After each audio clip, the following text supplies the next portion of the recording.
অনেক চেষ্টা করে খুঁজে করে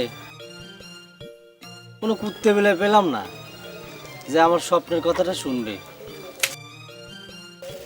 তাই ভাবলাম কুত্তেরও চার পাও, তোমারও চার পাও, তাই আমার মনে হয় স্বপ্নের কথাগুলো তোমার কানে দিলে একই কাজ হবে। তাহলে পরে শুরু করি। সেদিন রাতে ঘুমের মধ্যে স্বপ্ন দেখলাম জহরজান আমার সাথে কথা কতি বিষের বোতল খুলে ডক করে খাইয়ে ফেলে আমার কাঁধের মধ্যে পড়ে গেল। এই স্বপ্নের কথাটা আমি তোমার কানে দিলাম যাতে এই স্বপ্ন কোনো দিন সত্যি না হয়। উপরে আসমান, নিচে জমিন, মাঝখানে তুমি আর আমি। কথা হলো দুজনে, কানে কানে গোপনে। ঠিক আছে? হ্যাঁ,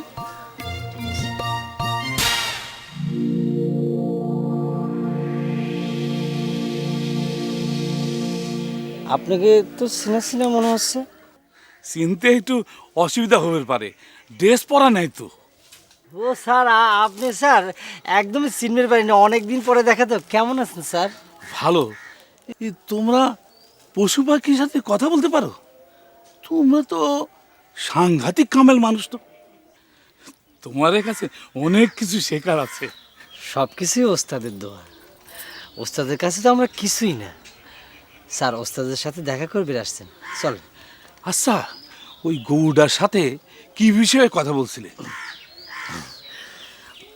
এই মনে করেন যে বিভিন্ন ধরনের সুবিধে অসুবিধে নিয়ে কথা হচ্ছিল। সব কথা তো আর সবের কাছে পাওয়া যাবে না, আর প্রকাশ করা যাবে না। চলেন ভেতরে চলেন।